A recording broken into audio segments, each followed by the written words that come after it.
David said, I work at the U.S. Chamber of Commerce. And I make that point only to say that we're a very large, big tent trade association. We have members all parts of the country, all sectors, which is a polite way of saying they don't agree on much. But the one thing that they do agree on, and one of the reasons why the Chamber, both at the national level, the state level, down in Columbus, as well as the regional level, are so important, is we see these new, call them new, I mean they're not new for you, but for the rest of the country it is, these new plays pop up around the country outside of the oil patch. It's vitally important that you have people and you have entities that can help translate to the rest of the business community what this means. And it's not to say that any one chamber can make the perfect match between producer and vendor, but the point is that this is all new. And it's all new throughout Ohio, it's all new throughout Western Pennsylvania, it's all new throughout Colorado and North Dakota. And it's still new every single day, even though some of these have been going on for a while. Chambers are the backbone of making those connections. So one of the things I'm going to try to do today is give you a little bit of a DC overview. I'm from DC and I'm here to help type thing.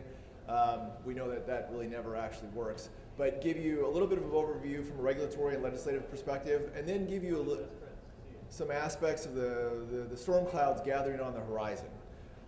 So, any of you ever take an English Lit class, either community college, high school, whatever? I'm not going to read through this whole thing, but this sums up my overall presentation in one stanza. This is Charles Dickens' A Tale of Two Cities. And you don't have to read beyond the first actual line, which is, it was the best of times, it was the worst of times. And that's really where we find ourselves right now in the United States. And the oil and gas side of things, it's so dramatically wonderful that you can't even throw enough superlatives at it.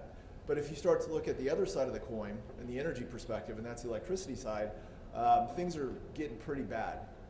And I'm going to ultimately explain to you why the two intersect and why things in the electricity side getting bad are ultimately going to have some pretty negative consequences on the oil and gas side. First, a little bit of a scene setter, if you will. And this matters and I'll tell you why at the end, but I'm going to talk a little bit about international statistics now because this has an impact on our electricity regulations. The International Energy Agency projects that energy demand around the world is going to increase by about 56% between now and 2040. You'll see 90% of that coming from non-OECD countries. That's developing countries. That's your Chinas and Indias and sub-Saharan Africas. Almost all of it is coming from there. That means United States, North America, mature economies in Europe, not a whole lot of growth. At the end of the day, 1.4 billion people around the world don't have access to electricity. And aside from potable water, there's no other correlative statistic that can predict quality of life than access to reliable electricity. Again, this will matter significantly when I get to the end here, but I'll give you a little bit of a hint. At the end of the day, countries where they have significant swaths of people without electricity, they're motivated by significantly different factors than countries like the US, Canada, Europe, who have access and take access to electricity and take it for granted. The same agency projects that in order to meet that demand, not even bringing the power to the 1.4 billion people, but meet the demand of the 56% increase, it'll cost about $38 trillion. That ultimately matters because in this country, that money comes from ratepayers, people like you and me, our businesses, and the rest of almost the entirety of the rest of the world, that money comes directly from the state. It comes directly from the government. And that's important too, because that motivates their decisions when it comes to what sort of energy choices they're making when it has to come out of the tax base. And ultimately, I throw this in here just to sort of give people perspective. We haven't seen it in a while, and it's exactly because of this shale revolution. But back in the day when gasoline prices would spike and members of Congress will haul up CEOs of the 4 or 5 largest oil companies in the world and browbeat them and call them big oil. Well, at the end of the day, 90% of all the world's oil reserves are controlled by countries, state-owned oil companies. So when we talk about big oil, you're talking about companies that fight for that remaining 8 to 10%. That, again, puts things in perspective because those companies that you and I may work with or for or buy products from, there's certain things they can't do. They can't sell small arms to a country in order to gain access to their oil reserves, as we've seen done in Africa with our friends in China. Or not even small arms, how about military aircraft? Again, those countries that control their oil companies, they can make strategic decisions and utilize their nation's wealth in order to further the benefit of their country. In this country, we rely upon these companies. Ultimately, they're motivated by profit, and they can't pay the same kind of money that, say, an oil company can. It just puts some things in perspective. This is a graph that shows you where the energy demand is coming from. You see the United States is the bar on the farthest left. You see we have roughly about a 10% increase between now and 2035, 2040. And then you go from the middle over to the right. That's China in the middle. You see it doubling between now and 2040. It already doubled between 1998 and 2010. And then India and other, like I said, sub-Saharan African countries, lots of demand for energy going forward. Now here's my sort of public service announcement. Doesn't matter what audience I'm speaking to, whether it's kindergartners on a career day or whether it's a savvy crowd like this one. Our federal policies are beyond dated. They're based on assumptions of 40 years ago. And I don't care if you're 5 years old and you just started kindergarten a month ago, or if you're a professor here and have been teaching government for the last 45 years, we've all been led to believe that the United States is energy poor.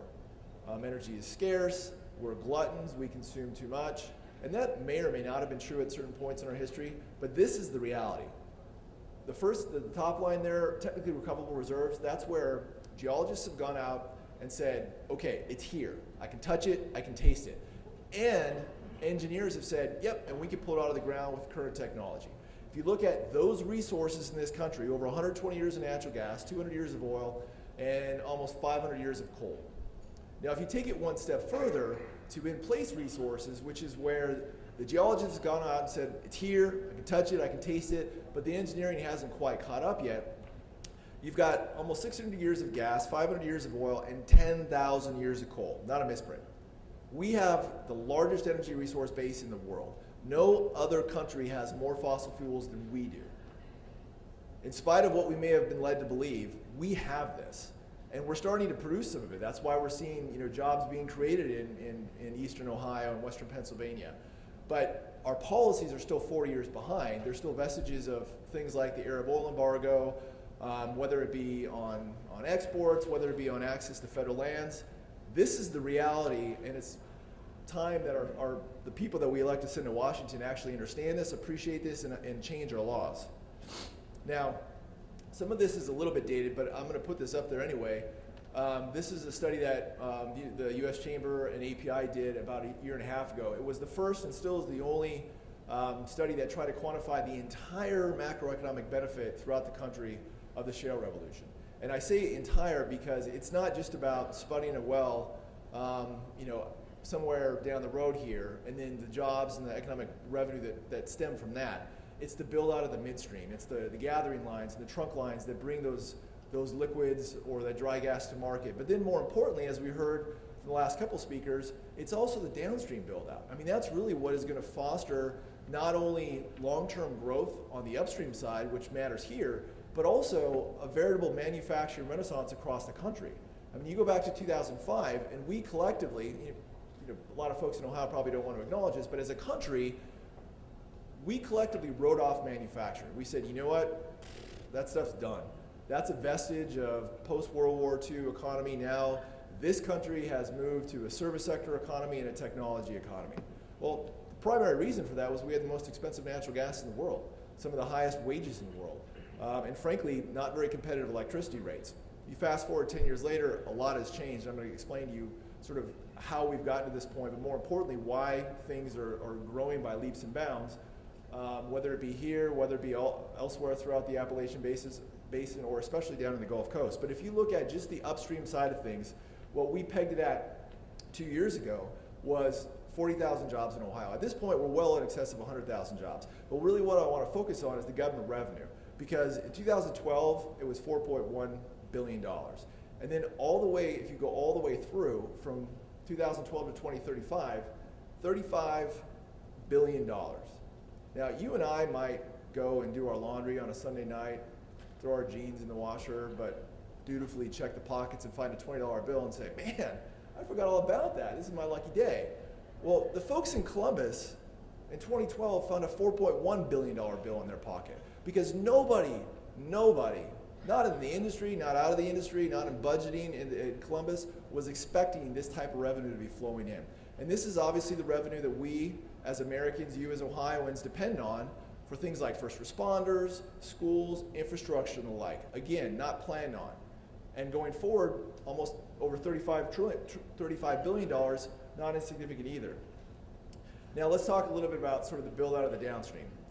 This is a chart that shows demand for dry natural gas in this country. You see there was a little bit of a hiccup during the recession where industrial demand dropped significantly.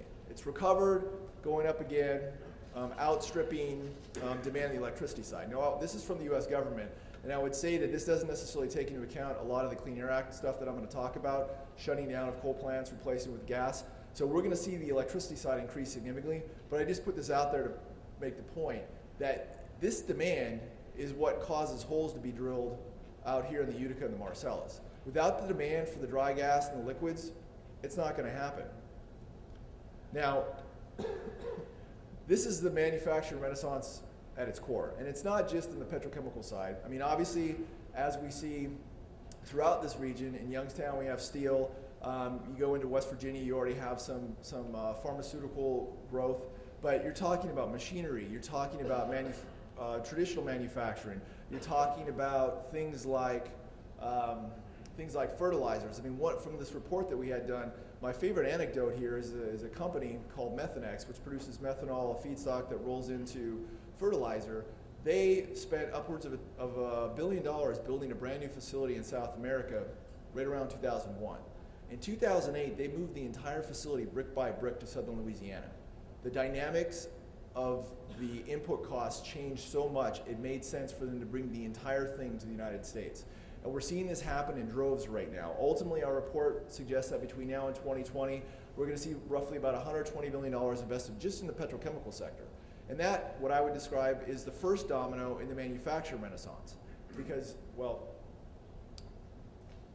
excuse me, that's going to lead to, it's already leading to, but we're going to see significant exports of both the raw materials. We're already trying to get as much of the liquid gas out, but right now it's an infrastructure bottleneck. Obviously, we started with methane glutting, then we moved into ethane, now it's butane, meaning we're producing more of this than we can consume. It's 2 and 3 times more expensive around the world. It's just a function of trying to get it to the coasts, get it to the Gulf Coast, and get it out of here. But in the meantime, the people here, the companies here, are taking full advantage of that. Things like, as we heard last time from our last speaker, all the olefins, the polypropylenes, through the roof as far as production, and then those products getting exported also through the roof. But this is ultimately why. This is my favorite slide of the entire presentation. It's pretty basic, it's just a bar graph. But what this bar graph shows you is what it costs a US manufacturer to produce a ton of ethylene versus their competitors around the world. The first 3 bars are first in the Middle East. We won't necessarily talk about them right now because they don't have the same sort of infrastructure in place that we do. But then the lower 2 bars, the United States and Canada. It costs roughly $300 a ton to produce a ton of ethylene, which is one of the most fundamental building blocks of the entire manufacturing industry. I mean, this goes into things like the resins we heard about, the plastics, the chemicals. Roughly 3/4 of all the products you might find on a shelf at your local Walmart. You compare this to Europe and to Asia, it costs over $900 to produce that same ton. And the difference is we have the ethane in the ground here. We take the molecules out of that ethane and produce the products. Around the rest of the world where they don't have access to that ethane, they have to derive those same molecules from oil, from crude, from naphtha as they go through the refining process. So the input costs here are 1/3 of what they are around the world. That is what's driving the beginning of this renaissance. And the other thing that's driving it is competitive electricity rates. This chart compares electricity rates between the United States and our 5 largest trading partners in 2 years, in 2001 and 2011. The triangle are where our trading partner was in 2001. The square of the same color is where they were in 2011. And you see in every instance, and the United States is essentially 1. In every instance, our electricity rates have gotten more competitive. In fact, we overtook Germany, we overtook Mexico, we overtook China by a large margin, and we're basically on par with Canada. So of our biggest trading partners, we now have the cheapest electricity, I won't say around the world, but certainly amongst that trading group. So you put in low-cost feedstocks, you put in some of the most competitive, if not cheapest, electricity around the world, and the other thing I mentioned was wages. Well, we're not necessarily paying our workers any less now. In fact, in this industry, we're paying more. The rest of the world has been forced to pay more themselves. As India and China become more automated, we've seen their average wages go up. So cheap feedstocks, cheap electricity, declining wage gap, that leads to the manufacturing renaissance that we're on the verge of right now.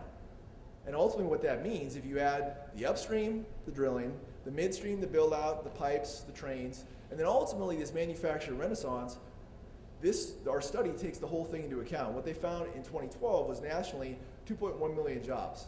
And then going forward to 2025, almost doubling to 3.9 million jobs. And it's not just the jobs, it's the government revenue, like I said before. What they found was between 2012 and 2025, this entire supply chain, if you will, and again, this is just unconventional, $1.6 trillion in government revenue. It's split roughly evenly between federal government revenue and the rest of it going to states and locals. So even in Washington, where billion-dollar bills grow on trees apparently, $1.6 trillion is not insignificant. And I will tell you, much less so than your state elected of folks in Columbus, the people that we send to Washington, D.C. have a much less palpable understanding that this money's flowing in. Now, mind you, they'll find plenty of ways to spend it, but in this time of fiscal austerity at the federal level, this is going a long way to band-aid over things like sequestration and a couple other cuts here and there.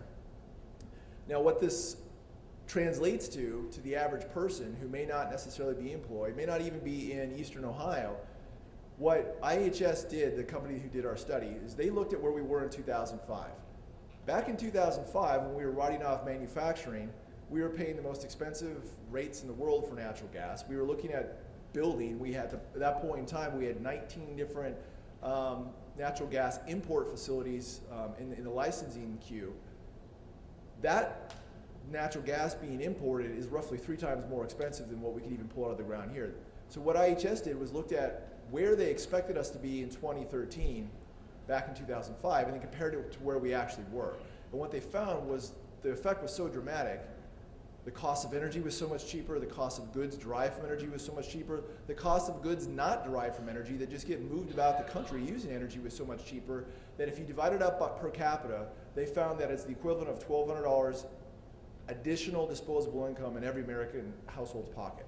Now, granted, it's not the same thing as going to your mailbox and pulling out a publisher's clearing check, but it's no less real. This is $1,200 that we would have otherwise had to spend on everything we do in order to maintain the same quality of life because of this shale revolution. So this is more than just, I happen to be benefiting because I work as a tool hand on a rig or I work at a machine shop that supports the tool hand on the rig. This is somebody in the middle of, Washington state that's 1,000 miles from the nearest oil or gas well. So how does this matter when it comes to energy security? Well, this is a very loud chart, and I'm not going to expect you to fully appreciate all the different colors, but I'll try to put it in terms, or try to help you understand why I put it up here. The blue, this is a historical where we get oil from. The light blue is what we produce domestically. You see it peaked in about 1971, and then it began a decades-long taper off. Every year we produced less than the year before until 2006. And then all of a sudden, we took steroids and we started producing exponentially. The orange stuff is Canadian imports. Right about early 2000s, the Albertan oil sands came online, and in spite of how inhospitable we have treated our Canadian partners vis-a-vis building the the Keystone XL pipeline, we are still the only customer for this type of crude that's coming out of Alberta. They're trying as hard as they can to find someone else to buy it, but they have to build out infrastructure too. But point is we benefit from that because we've been the only single customer outside of domestic use in Canada. And this matters because $1 invested in Canadian oil sands crude roughly returns about 91 cents via trading with the United States. $1 invested in Venezuela, where another partner where we get a lot of our heavy crude from, returns, I don't know, maybe 8 or 9 cents on the dollar. And last I checked, through multiple administrations, they don't like us very much. In fact, they spit upon us literally.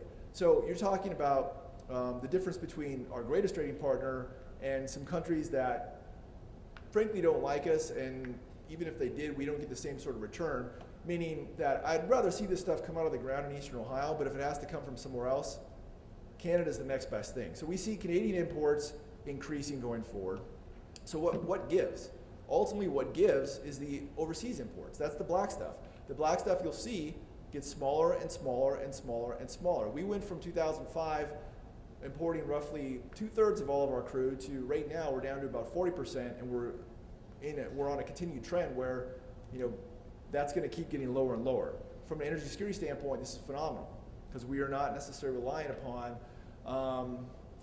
the wills of or the whims of the world's political stage anywhere near to the extent that we have been. I mean, in fact, right now we're at the cheapest gasoline throughout the country since 2010. Now, you pick up a newspaper, things are no less crazy globally. Whether you're talking about whether or not Libya is producing or not producing on any given day, whether or not Iraq is controlled by an elected government or the Islamic State, whether or not Russia is or isn't invading Ukraine, things are just as crazy as they've ever been.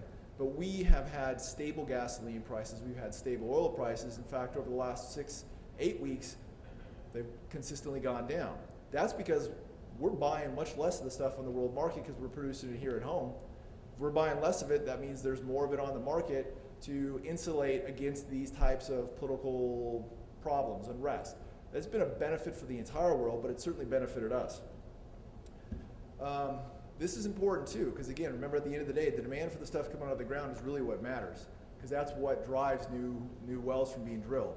In July, before we started switching to winter blend, different type of gasoline that's not as stringent as far as Clean Air Act rules, we had the highest throughput in U.S. refineries in the history of the country. Meaning our refineries are using the stuff we're pulling out of the ground here. And they're using more and more of it than we've ever used before, which is great, because as long as that demand stays up, we're going to keep drilling holes. Now, we're not necessarily using everything they're producing. In fact, 2.5 years ago, for the first time in the history of the United States, we became a net exporter of these types of products, things like diesel, jet fuel, gasoline, and that's great. We're selling diesel to South America. We're selling jet fuel to Europe. Great. That means stuff's coming out of the ground, it's going to a refinery, whether it's northeast Ohio, whether it's the Gulf Coast, and ultimately we're benefiting from that export. So overall, where we stand right now, a lot of numbers, but 8.5 million, actually it's up to about 8.7 million barrels per day, which is about a 70% increase in a 8-year period. That is the largest single increase in the history of the world. I mean, at this point, that increase alone is more than all but 4 countries produce, period. Just our increase in the last 8 years. I mean, when the history books are written 10, 15 years from now, this growth is going to be so staggering that finally then maybe someone will be able to actually put it in words that most people can understand. But right now, especially here where we're seeing the wells pop up, it's so difficult to fully understand the macro bang of this that we take it for granted. And I'll tell you in a second why we shouldn't, because we can still screw this up. The federal government estimates that it's ultimately going to go to about 9.3 million barrels a day. Lots of private analysts see it going way beyond that to 12 million barrels a day. And like I said, we're running more crude, more U.S. crude through our refineries than we ever have at any point in history. Now, like I said, we can still screw this up. In that same report that I talked about, IHS looked at a scenario where different regulations were put in place at the federal and to some extent the state level, and then overlaid those regulations or obstacles on top of what they were projecting. And what they found was just within a 3-year period, by 2015, we'd have 1.5 million less jobs than they were projecting. And ultimately, over $500 billion less in government revenue. So it's not necessarily a freebie, meaning that there are a lot of things that can be done that really hurts us. And here's what some of those things are. I mean, this is a chart that I stole from my friends at the fine institution known as Food and Water Watch. They're environmentalists. They're sort of like the lead fractivists that go around from community to community in Ohio and Pennsylvania, California, and everywhere. And they try to get local municipalities to pass bans. According to them, they've been successful over 420 times in 21 different states. Now, to be fair, most of these are non-binding resolutions, and a lot of them are in states with no hydrocarbons at all. I mean, Vermont passed a ban 4 years ago, not a drop of oil in the entire state. So it has limited impact, but it's starting to happen in places where there's significant impact. In the spring, Los Angeles, the city of Los Angeles passed a moratorium on fracking. And I know how, as a Californian, I know how Midwesterners like to see California, especially Los Angeles. But Los Angeles is a lot more than a bunch of, starlets and surfer dudes. I mean, it's one of the most active oil and gas basins, certainly in the West, but in the entire United States. So when you pass a moratorium there, it's actually stopping work from happening. It's preventing wells from being drilled, and it's preventing people from being employed. Up until about 2 months ago, the state of Colorado was entertaining having a statewide vote on an initiative, actually 2 initiatives, that would have essentially banned fracking. That's a $28 billion industry. And because some local fractivists were able to get the requisite number of signatures, we were going to see the entire future of the industry on the ballot. That hurts for real. Even right now, outside of Dallas, Texas, a community called Denton, Texas, they're going to have a vote in November whether or not to ban fracking. In Texas, in the middle of the oil patch, not a stone's throw from where this entire revolution started, in the Barnett Shale. So this is happening. And I make this point only because it's incumbent upon all of us, whether you work in the industry or you work near the industry, or you just benefit because you're seeing what's happening in your community and it's increasing the overall demand for your products. We can't just sit back and say this is going to keep going. It's just way too good. There's no way that this can stop. Because if we don't take the opportunity to explain to our friends and neighbors and people that we go to church with or PTA meetings why this is important, first of all, and secondly, why it's the risks are beyond manageable and they needn't worry about some of the scaremongering, this is going to keep happening all over the country to the point where it actually starts to hurt. Now, I would be remiss if I didn't talk about the gathering storms. One of the great resources we have in this country right now is a diverse electricity generating portfolio. Now, this isn't perfectly diverse, but you see there's a lot of big pies there, pie slices there. It's a big coal slice at 40%. Still get more of our electricity from coal than anywhere else. A big natural gas slice at 20%. A big nuclear slice at about 25%. And in total, a growing renewable slice, if you include hydro as well as wind and solar, puts us at about 15%. This is tremendously beneficial because, as anyone's mom or grandma taught them, you put all your eggs in one basket, you're likely to end up with a basket full of crushed eggs. This diversity enables us to maintain those cheap rates that I was talking about that is fostering the manufacturing renaissance. But right now it's very much under threat. This is what's threatening it. You don't need to read all of this, but these are the different air and water regulations that utilities face from the federal EPA. This is up there just for visual purposes, but ultimately, if you're a utility, whether it's in Ohio or Texas or California, and you're looking at increased generation demand going out in the future, you're going to invest $1 billion, maybe $2 billion into a new plant. You damn well want to make sure that it's going to be able to run for at least 20 years, and you're going to be able to get return on your investment. But you look at all these boxes, how do you thread that needle? How do you build something that you can guarantee is going to thread those needles? Right now, it's an impossibility. Natural gas is the default because it jumps through most of the hoops, but natural gas doesn't do it unscathed either. The first real big rule that is going to already impact in the country, especially up here, is mercury. A new mercury standard goes into effect next year.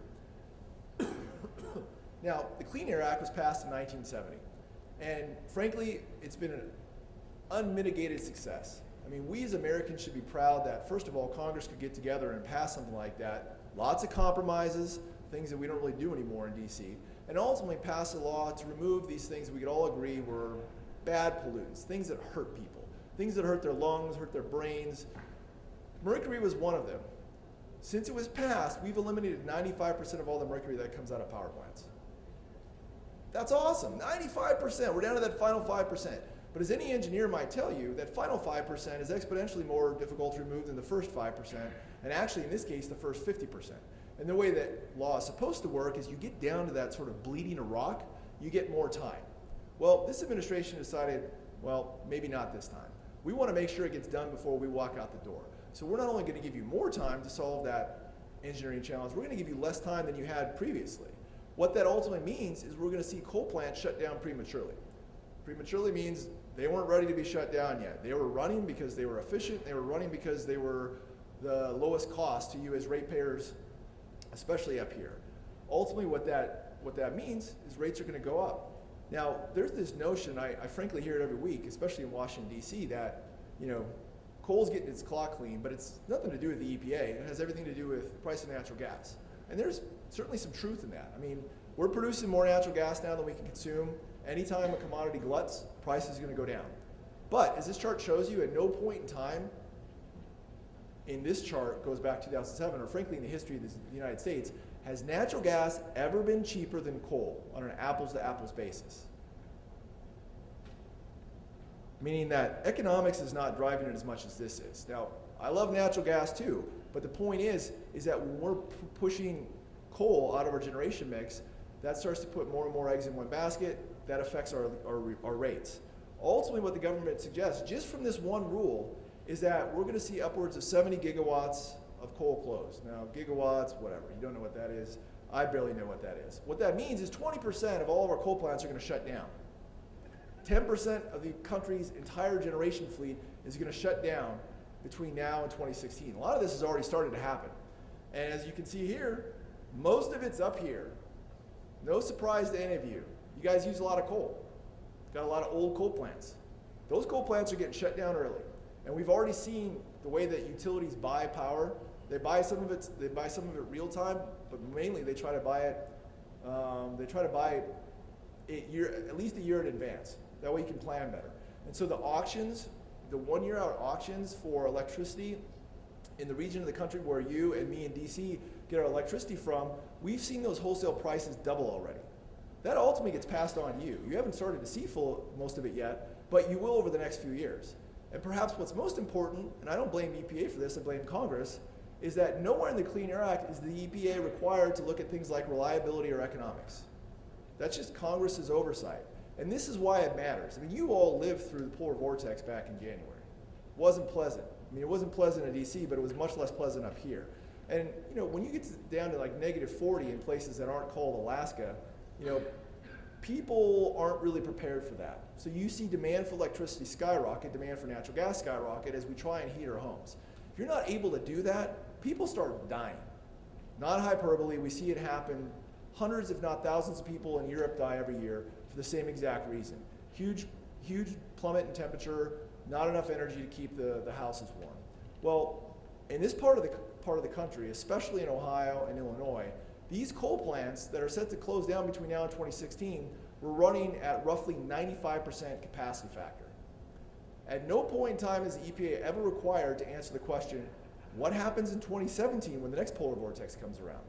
Again, not EPA's fault. This is a drafting error. It's an oversight on Congress's fault. But it affects all of us because someone needs to make sure the lights stay on. EPA has been, the court ruled in the spring that EPA doesn't even have to look at economics. They can if they want, but you know what? If this causes rates for the average Ohioan to go up by 2/3, well, that's just the price of the Clean Air Act that we all have to pay because they were never required to actually look at the economics. And that's just one rule. We haven't even talked about the other ones. Let's talk about some of the other ones. I'll go back to the oil and gas side of things of sort of looking out. But right now, if you look at the electricity side of things, okay, so we have mercury. That's a huge hit. But again, mercury is something that can hurt you or I. It's something that in the air can hurt, well, it hurts, it has an epidemiological impact on people. CO2, however, not so much. CO2 doesn't hurt you or I. CO2, the threat is that enough of it in the atmosphere potentially causes temperatures to get out of whack and ultimately causes climate change. Regardless of how you feel about that, what we're undergoing now is based on that premise, meaning that we need to stop emitting CO2. Now, if you go back to my point at the very beginning, there's 1.4 billion people around the country, around the world who don't have access to electricity. Well, the way the argument goes in Washington, D.C. now is we proposed a CO2 rule. if we meet the goals that it sets out, a 30% reduction in CO2 emissions by 2030, that will result in a net global reduction of 1.3%. That's meaningless, 1.3%. And this administration says, yeah, of course it's meaningless. We can't do it all. Even if we shut our entire economy down, global CO2 emissions are still going to rise. But we're the United States, for crying out loud. We are going to lead. We are going to take the first hit, and we're going to show the rest of the world that they need to do this too, because we're going to save the world together. Okay, fair enough. US, if anyone's going to be a leader, it's going to be the US, right? Not so fast, because again, 1.4 billion people don't have electricity at all. I mean, when this is essentially proposed next year in Paris, the UN gets together once a year and they talk about climate change. This will be the first time they've gotten together since the Kyoto Protocol that the United States never actually subscribed to. Be the first meeting post that. The United States is going to go there and say, look, here's what we need to do. Here's what we're doing. And you know what? Whoever our representative is going to turn around and find nobody. Maybe some European countries. Because the rest of the world cares about making sure that their citizens aren't burning wood, aren't burning cattle dung to heat their stoves and to keep themselves warm at wintertime. Because that hurts their lungs. That hurts their brains. CO2, yeah, that's a first world problem. And we have yet to find any of these developed countries say, yeah, we're right behind you there, Europe. We're right behind you there, US. Just send me that $34 trillion check so that we can build out all the infrastructure that it's going to cost. Well, we're not ready to pony up for that yet. So my ultimate point here is that we're committing ourselves to all of this pain with the premise the rest of the world is going to follow when they're not going to follow. They want to make sure they have electricity just like we do. If somebody told us in 1914 that we had to get rid of our coal plants, we would have fought a war over it. And that's not hyperbole. I mean, it's just reality. If somebody tried to impose that type of lifestyle upon us, and we wouldn't have seen any of the growth that we've seen in the last 100 years.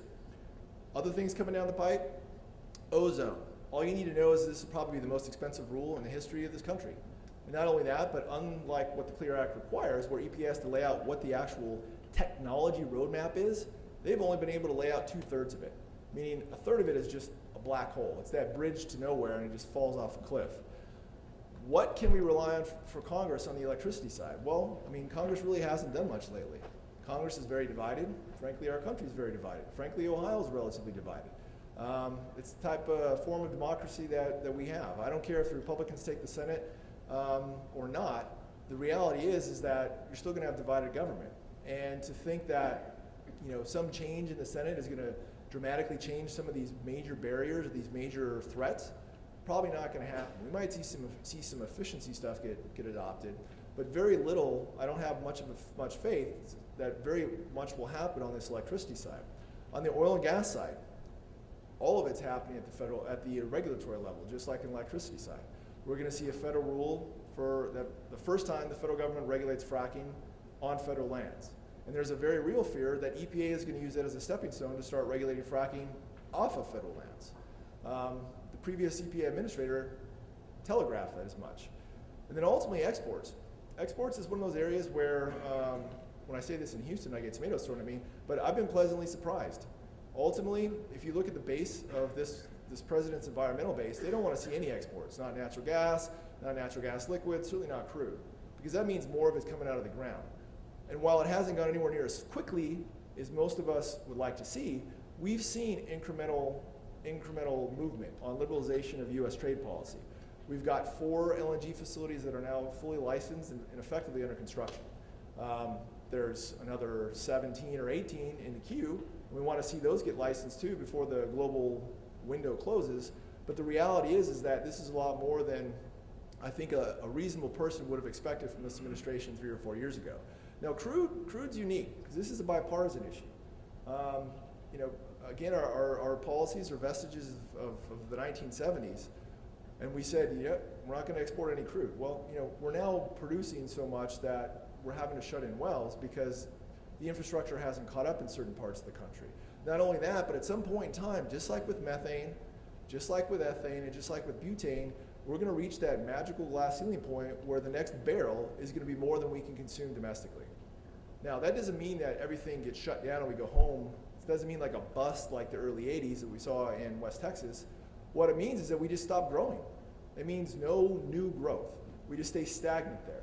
And I think that I'm relatively confident that this administration appreciates that. That means you're leaving jobs on the table. It means you're leaving government revenue on the table. But here's the ultimate issue. Congress can change the law. And you say, well, why the heck doesn't Congress change the law? Well, I'll tell you why. When you have oil patch Republicans from Texas, who are afraid to get out in front of this issue, it kind of tells you where we are in DC. They're still afraid that the first time that gasoline prices spike up 20 or 30 cents, someone, either someone who doesn't like to trade, period, or someone who hates fossil fuels is going to turn and say, see, it's her fault. That's why they're going up, because she wanted to export it. And so we're at a point now where we have a massive amount of education to be done for people to appreciate that that's not likely to happen. In fact, it's quite the opposite. The more we export, more the global price of oil goes down. But the point is that that's a big gap to fill between now and whenever it happens. I'm very confident it will happen because this change in U.S. production isn't a drop in the pan. I mean, this is a long-term, enduring change, but the people we send to Washington aren't known for leading their constituents. They want to see the constituency sort of change first before they move on.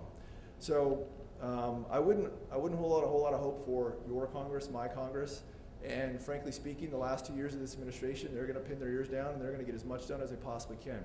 And a lot of that's not going to be good on the electricity side, and a lot of it's not going to be good on the oil and gas side. So ultimately, that's why you have folks like API, the Chamber, to rely on, and we need more and more of your help explaining to our elected officials why this is important. So thank you very much for the chance to come up here again and talk. Hopefully it was somewhat useful to you. Christopher, look at your watch and let me know whether you have time for questions here. I think my buddy Dan is left for a while. Can I bring the microphone to anybody with a question? I'd like to ask you this question. In Ohio, we think we're in a really good position because the Ohio Department of Natural Resources is the preeminent regulator on oil and gas. How much is that really in threat from the federal government, and how far away is that? I wouldn't say it's a threat in the sense that the federal government's ever going to take the role of regulating, of being the actual regulator of oil and gas development from the states, because frankly they just don't have the bodies. But they very well will change the law and overlay a federal regulatory regime on top of what's already here. I mean, that's what's at threat here. And so you may still be answering to the same people in Columbus, but now you're also going to have to answer to somebody who's in Washington or the regional administrator who's wherever they are in this area. That's very real. And it's not necessarily banning fracking. It's not binary, either all or none. It's incremental costs and production. I mean, you add 10 cents here, you add 40 cents here, you add 6 weeks here, which translates into who knows how much money. Ultimately, that starts to put some of the marginal plays out of play. Maybe not here yet, but it will happen. What are there any simple acts that the government could do to improve the economic growth in energy that's not terribly politically risky? Is there anything easy out there that they could do if they wanted to? Easy? It depends. I guess that's a relative term. I mean, just access to federal lands, I think at this point, is as easy as it's ever been. Because of you all, most of it's happening on private lands. So increasing access to the federal lands, I mean, right now we've got about 87% of the entire offshore completely off limits for the last 30 years. I mean, that's just unspeakable. I mean, we're left with 13% of our own stuff to produce. Federal lands, onshore, not a whole lot better. Now, there are plenty of people who hate oil and gas, and so they're going to fight tooth and nail to make sure that doesn't increase. But you're at a point now where, we as a country aren't necessarily over the barrel that we've previously been, because we are seeing these massive increases from private lands and to a lesser extent state land. So I think that's an easy one. Now, I can make an argument that some of the efficiency legislation will have a marginal impact economically, very bipartisan. Senator Portman is one of the lead sponsors in the Senate, is the lead sponsor in the Senate. But we can't even get that passed. I mean, one of the few things, the only energy thing that has I won't say absolute, but it has tremendous bipartisanship, but because of where we are in the state of play in the U.S. Senate, the U.S. Congress, we can't even get that to the floor. I'm confident that that's possible next Congress, but that's not a game changer by any stretch. I mean, that may help some firms and it may help some people, but it's not going to be a big boon for the economy the way that opening access might be, or the way that curbing some of these Clean Air Act regulations might.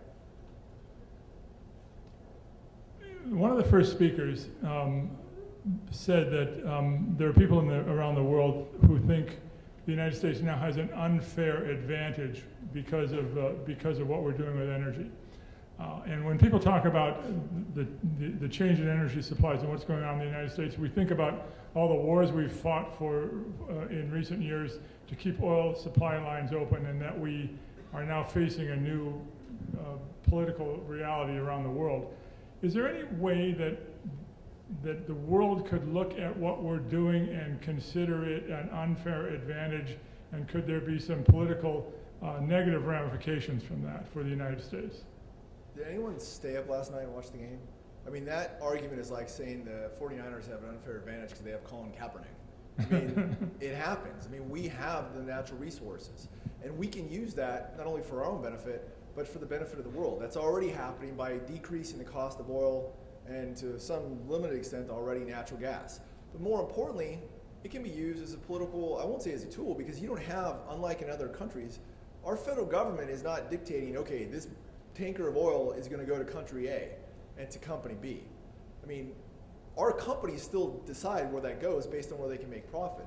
But the point is bringing our oil to Europe, bringing our oil to Asia, and especially bringing our natural gas to Europe and Asia, that starts to have real impacts. I mean, when you look at the bulk of the European Union depends upon Russia for roughly, 60% of its gas?